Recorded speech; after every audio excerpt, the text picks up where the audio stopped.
A lot of times with whatever big transformation we can experience in 90 days, this is what we think about: the time, the effort, the money, the pain, the suffering I have to go through to pull it off. But here's the deal. You can embrace the important things you need to embrace to create big transformations in your business if you follow this 5-step process. I had a conversation with my brother about 2 weeks ago that shocked me to my core. And it has made me change the way I think about my business completely. And it has put me on a speed track. I was already on a speed track, but a real speed track. And this is what the conversation was around. He was telling me about Claude Cowork. And he's like, have you used it? I was like, no, I saw it came up on my Claude app, but I haven't used it yet. And he starts telling me about how powerful it is and how it's really agentic AI. Okay. So this is agentic AI. And I said, wow, I didn't know it could do all of those things, like go into an app, pull data from there, do some work on this, go into the other app, upload this, upload that. It's like fantastic, full on agentic AI. And so he said, but that's not the most interesting thing about it. The most interesting about it is they use Claude code, right, to build Claude Cowork in 10 days. And I remember my mind exploding. I said, wait a minute, hang on. Are you telling me that Claude went from an AI assistant, if you will, to an AI agent in 10 days? And I thought about it. I said, wait a minute. If that is how fast companies are changing now, if that is the new standard, one of the worst things we can do to ourselves is stay the same. But the next worst thing is to grow slowly and relax. I know you might be thinking, no, but we don't want to, it sounds like then it's a lot of hustle and we're this hamster wheel and all. And I promise you we're not. It has nothing to do with that. Okay. I'm going to show you how to do this. I'm going to show you how to do it simply. I'm going to show you the most important thing you need to do to start thinking and acting in this way. Okay. And this just piggybacked off everything I've been working on this year, because if you remember, I told you about going to CES, which is the Consumer Electronics Show, in January of 2026. And at that event, Lenovo came up and did this presentation and they said, oh, these are all the updates and new products and new partnerships and things that we have. And I remember counting 12 or 13 innovative things they had done, right? Like completely revamped products, introduced new products, all of these things. I was like, wait, is this all they did in a year? And if it was a year, it would have still been impressive to me. But I looked to see when they did their last update, and it was 4 months before that. I said, wait a minute, these guys made all these changes in 4 months. And so I remember walking away saying, every 90 days, this is a new thing I'm going to do. Every 90 days, my business is going to be completely different. Every 90 days. So this is the thing. For the most part, we're used to, setting goals in January, looking at them again in December, best case scenarios, some growth, incremental growth, slow growth, and that's okay. We would like radical growth, radical change, but in a way, it's in the realm of wishing and hoping. It's not really something we think we can engineer and go for, right? And so between CES in January and my conversation with my brother about Claude Cowork, I was like, hold on. We don't engage in this because we think it'll take too much time, too much effort, too much money, and things like that. But the truth of the matter is the real thing that it takes is intention. Will it cost you some time? Yes. Will it cost you some energy and effort? Yes. Will it cost you some money? Yes. But the real game changer, the thing you do to make this possible, is not the time, it's not the effort, it's not the money, it's the intention. I am going to do this. We make a decision and we get it done. And so what I'm going to do on this podcast episode is I'm going to show you 5 things you need to do to get it done. Like, it starts with the intention and what follows it. And I'm going to give you a practical example of something that I'm doing in my business. So I have this whole 90-day map, like the things I want to accomplish in my business in the first 90 days. And I've already done 8 of them. At the time of this recording, we're 8 weeks into the year. And I've already done 8 massive transformations. And I'm going to give you an example with one of them, okay? And this one you may relate with. I tried to pick the messiest one, the messiest one I could think of. And so for me, one of the things that I was like, if we could do this in my business, this would be really great for my clients. It will give them, a much better experience, help them get bigger results and all of these things. And that is making the transition from GoHighLevel to Kajabi. Now, to be very clear, I'm not against GoHighLevel. I'm not for Kajabi. I'm for what works for my clients, okay? And so I don't have any issue with the platform, but for me, it wasn't working.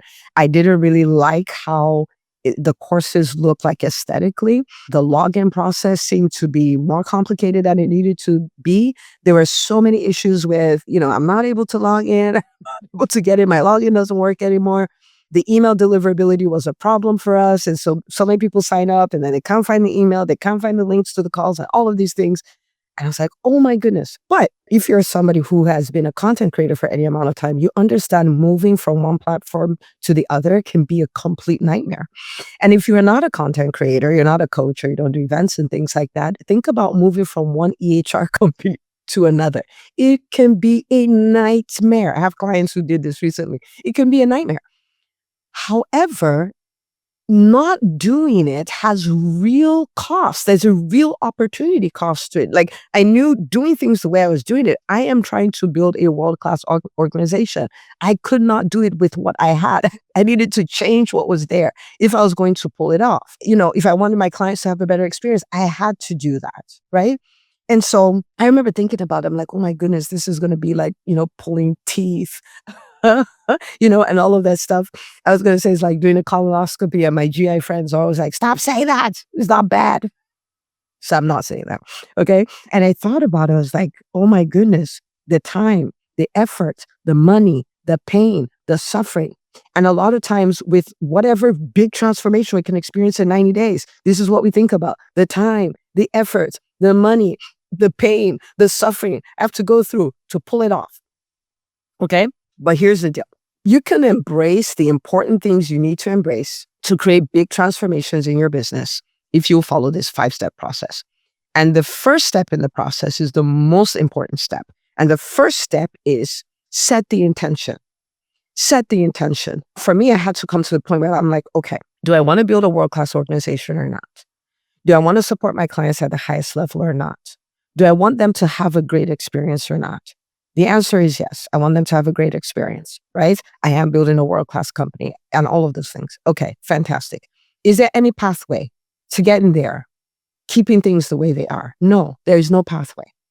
If I decide I do not want to make the switch, if I decide I do not want to recreate an ecosystem, then I am deciding that we've capped. We're here. So we just keep, roaming around, going around in circles and circles, maybe getting a little better here and there, but there's no big transformation that's happening. So when I came to that conclusion, I set the intention. Now, the intention is a little bigger than the migration, right? The intention was like, I am going to build this ecosystem for my clients. And so, yes, even though we've made that migration, there's one big surprise that's coming on the back end of that. And it will be done before the 90 days are over. And I'm so excited to announce it and stuff like that. But anyway, I was like, I want to build this ecosystem, right? So it's easy for them to find what they need. It's easy for them to make transitions from one program to the other. It is easy for them to get notifications. It's like, I want to build this ecosystem that makes their interaction with the programs that we have so much better, so much more high level, so seamless, part of their everyday lives, all of these things.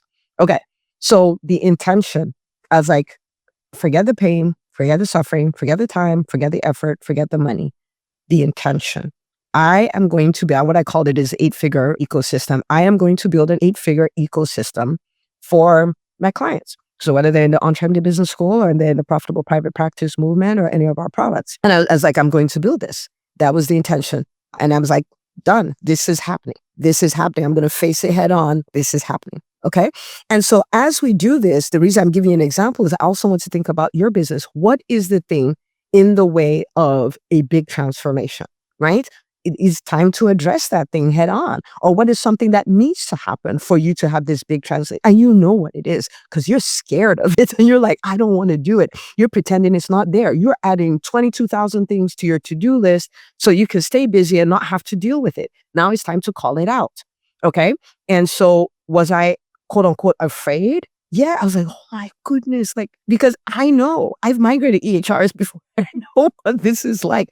I was like, do you know the number of landing pages we have to move over, the number of forms we have to move over, the number of videos we have to move over, the number of tags we have to move over? And every one of these things, we can break it and make a mistake and all of these things, reestablish, email integrity on a new email service provider. Like it's a Herculean task. And I didn't even know how to fully think about it. Like I could not map out, this is the framework, if we want to get everything over from GoHighLevel to Kajabi, these are the 7 categories of things to move. I couldn't even conceptualize how to start going about this, but I set the intention. And boy, am I glad I did. So that's the first thing. The second thing is you have to identify, now that you've set the intention, what needs to happen. Okay, what needs to happen? So for me, when I made the intention, I didn't know what needed to happen. I just knew that this is happening, right? And then so now I had to start looking, what needs to happen? Okay, and there are many ways to do this. So one of the things I did, and this is another principle, I'll talk about it later, is, I went into ChatGPT and I said, okay, this is where we are in GoHighLevel. These are all the things I know of that we have in GoHighLevel. I want to map out a strategy to migrate from GoHighLevel to Kajabi.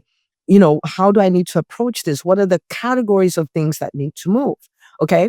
And so he gave me this list. I'm looking at it. Now, of course, I'm looking at it because, AI can hallucinate. Okay. So ChatGPT can hallucinate. So you don't want to base a migration off of it, right? And I'm so like, okay, landing pages, those need to move. Forms, that needs to move. I said, okay, great. Like I need to do it. This is the size of team that I have. These are the people available to support. If we were to do this in phases, what would be phase 1, phase 2, phase 3? Which for me, we're talking about a 90-day turnaround. So everything is within a 90-day period and it plays around with some stuff. So I had some kind of idea. I had some kind of context, but I was not yet clear on what needed to happen, right? Like, because I would not do that off of a bot. And so then I had called my brother, and my brother, he's into IT. He's a software developer. He's a serial entrepreneur. He does all the things. And of course, he's done many painful migrations from one tool to another. And so I said, okay, I need to make this transition. I've set the intention to make this transition. These are the things I understand that I need to do. How do I need to think about this? Okay. And so he's the one like, okay, we're not migrating from one to the other because we have an opportunity to say, this is what we want to build, and we're going to build it on Kajabi. So it's not a straight migration. So don't think about it like that. I'm like, okay, and this is what needs to move. This is what needs to move. These are the things you need to redefine. After redefining this, then we can do this. And this was a 2.5 hour long meeting, right? And so we did all of these things. And then I was clear on what needs to happen. So setting the intention is amazing, is the first step, is the most powerful step. But if you don't then define what needs to happen, then it just stays as an intention. But my intention was in 90 days, I'm completely done, logged off, like we're done. And I've built an ecosystem that my clients will love because it makes their life so much easier. It's easier for them to engage in the program. They engage with the program at a higher level. They're getting bigger results because that's what I'm after. I'm after bigger results. Okay. So what needed to happen, we then defined that. I had a whole document. This is our 8-figure ecosystem built. Okay. So I had all of those things on there. Okay. Then the third step is identify whose help you need.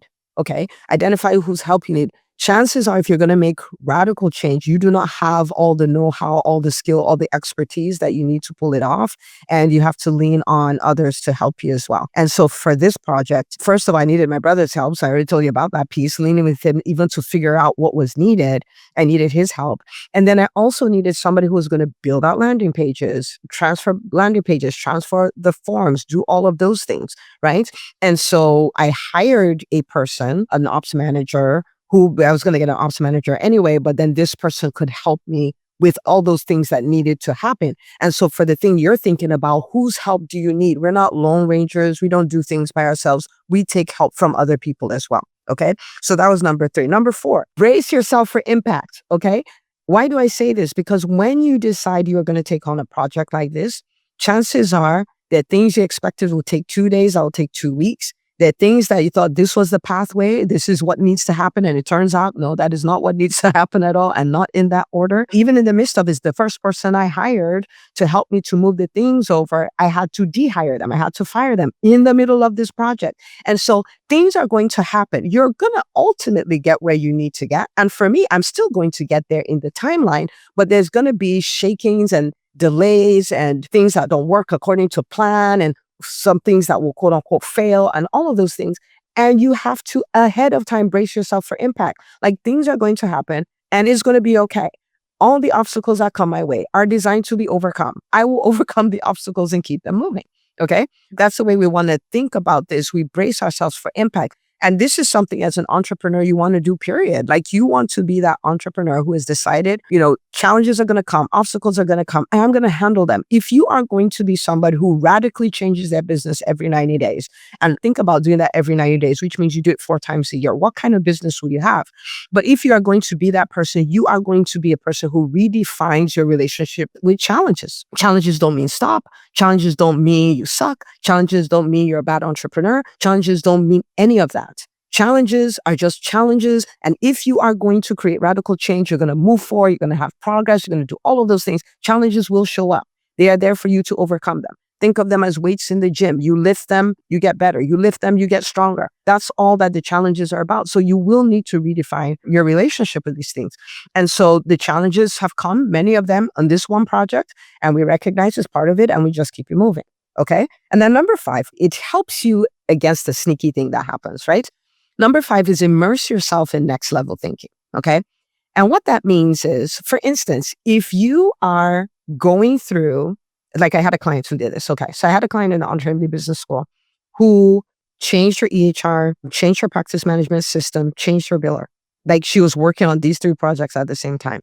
When I say this, you should understand how painful it is. Like I was giving her virtual hugs all the time. I would go back home and I would pray for her. I'm like, Lord Jesus, help her. Because I know it's tough, right? Because I know on the other side of these transformations, she'll have a wonderful business. But going through the process is gonna hurt. But then again, she was around next level thinking, right? Okay, so she's in the EntreMD business school. When she comes on sessions, we're talking through those things. We're normalizing the challenges with that. We're putting in front of her what it would look like on the other side. She's seen other people going through challenging things and they're navigating the challenge and all of that. And so she stayed in the energy of, yes, this is challenging, but yes, we can do this. And yes, it is worth it and all of that. Now, imagine if, as opposed to that, she was in a physician community where all they talked about was how, we're not getting paid, nothing is working, this just sucks, I'm shutting down my practice, I can't take this anymore, and all of that. It would be a very different experience, right? And it's not to say those things are not true in the sense that the challenges are not there, they're there, but you really need to be around the people who are overcoming the challenges, who normalize the challenges, who are future thinkers. So they're like, oh my goodness, I'm going through this challenge by myself of my own free will. On the other side of this is going to be amazing. Right? And so being around next level thinking. And so for me, that's what I did. Like I look for people who are building world-class organizations, look for people who are putting themselves, the challenges are not coming to them. They're putting themselves in the line of the challenge, which is, what they do by setting all these goals. And they're just going through it. And they're like, yeah. In fact, in the EntreMD business school, we have a scale, we have a tier that's called scale. And these are for the doctors who are doing over $1 million in revenue or dangerously close to it, who are still interested in hypergrowth, right? And so it's so interesting because in that room, sometimes they're like, okay, who has a win? Let's share a win. And someone is like, oh, I fired an employee today. They were underperforming and all those stuff. And it really hurt me to do it because they've been with me for a while and all, but I knew it was the right decision for the company. So the celebrations are, oh, I got a challenge and I'm going through the challenge, right? It's things like that. Or I had somebody resign and I'm so proud of the way I handled it. So they're talking about challenges. My finances in my business, I really needed to go do a deep dive on it, to look at the profit and loss statements, to look for how we can reduce our expenses by X%, up this, all that. And I spent 8 hours reviewing my finances. Like for 99% of the entrepreneurs, the thought of it is painful. Talk less of doing it. And so the wins they're celebrating in that room are the massive challenges that they're going through. Do you see what I'm saying? And so surrounding yourself with next level thinking. So this was what I did. And so who are the people who are doing things like this and putting themselves in the way of challenges and saying yes to challenges because they want to get to the other side, what their company will look like on the other side. And I immerse myself in it. What I mean by that is I am listening to those people for 30 minutes to an hour every single day. Whether it's a podcast, whether it's the audiobook or whatever, I'm just surrounded. It's my daily reminder, what you're doing is worth it. Keep going. What you're doing is amazing. On the other side, what your company will be like. This is what we do. Entrepreneurs like us, we embrace challenges. We go for it. We go for it, right? And so I kept myself in that. Okay. So where are we with this? We were only 8 weeks in. Okay. And all my client stuff all my programs, everything has been put in Kajabi. Okay. And so now we're in a position where people are able to get their links, they're able to get their emails. It's a much nicer looking course experience, if you will. For the doctors in the EntreMD Business School, they also get access to the Profitable Private Practice movement, and both their programs are in the same place. Easy logins, all of those things, right? And then we cleaned it up as well because we had the vault where every recording for all 6 years of the Entre Business School is in. So we created an archive. We put the most recent things out there. We're organizing the core curriculum so it's all in one spot. So we're still on it. But oh my goodness, getting the information they need, immersing themselves in next level thinking will become so much easier. And I mean, it's just so amazing. And we're not done. Like, we're 2/3 of the way. And there's another component of it that we're working on. It's our secret project. I'm not going to announce that one just yet, but we're working on it, which will make it even better. Like, take this thing I'm describing that is already a massive upgrade and upgrade it even more. It's going to be so fantastic, so fantastic. And so I'm so proud of the work we've done, the team has done, and all of those things. But this is a deal. This is one of 8 projects we have already done in 90 days. And I'm not telling you to say, hey, I'm great, I'm amazing, and all of these things. No, that's not what it is. I'm trying to show you what is possible. I'm trying to show you that with intention, we can start creating massive shifts every 90 days. Like, I do a workshop in the EntreMD Business School, which we've revamped, by the way. So guys, get ready. It's just called the 90-day sprints, which we do at the end of every quarter to prepare for the new quarter. And this new one is going to be so wild because I'm like, guys, you're going to get 4 times, 5 times, 10 times the things you used to get done in a quarter and going forward. And it's not going to be because you hustle and die.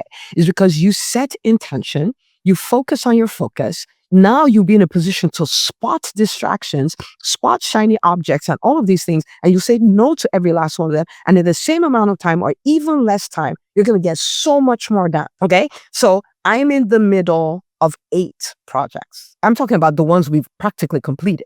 Okay. We still have some more to go. So this is the deal. Okay. A few weeks ago, we launched the Inside Scoop. And the Inside Scoop is my newsletter. And I created that because I want to be able to come on here and teach you concepts and principles and all of these things. But in my newsletter, I want to show you in my business practically how I'm doing that. Right. And so you see the principle, you see all of that, and then you can see it in application. Okay. Think about it like business reality TV in email format. And so the newsletter for this week, I showed you one, like our migration and creating our 8-figure ecosystem, but I'm going to show you the 7 other things we've done, how we pull them off, right? The principles that allowed us to pull them off. Like, you're going to see it all in play. And, that's just yours. So if you're not subscribed to the newsletter, it's entremd.com/scoop, SCOOP. Okay. entremd.com/scoop. And you get to see all 8 that we've done in 8 weeks, all 8 in 8 weeks. And when you look at it, then you have so many examples and it triggers so many ideas in you that you're like, wait a minute, let me pick mine. And you don't have to pick 8. You don't have to pick 5. I mean, even if you picked only 3 radical shifts to make in 90 days and you did that every 90 days, and you won't be able to do it every 90 days because after you do 3 in 90 days, your muscles for doing this would have grown. Then you pick 4 or 5 or 6, right? And then every quarter gets better. Okay. All right. So behind the scenes details, all of that stuff, entremd.com/scoop. And this is what I want to leave you with. Okay. So Claude made their transition in 10 days from AI assistant to agentic AI. Okay. I've done 8 changes in 8 weeks. CES, they did 12 to 13 changes that I know about in 4 months. We're talking big changes. So what are you going to do over the next 90 days? What big shift, 1, 2, 3, 5 shift are you going to make in your own business so that your business is radically different every 90 days? Okay. I want you to answer that. I want you to think about that. I want you to look out for the newsletter and I want you to start working at it, because if you do, at the end of 90 days, your business will be unrecognizable to you, to your clients, to your industry, to your patients, and it will unlock a part of you, a way of working that you had no clue that you have. And from then on, everything will change. Okay. So I'm rooting for you. I'm rooting for you. Share this episode with a friend, and I'll see you in the newsletter.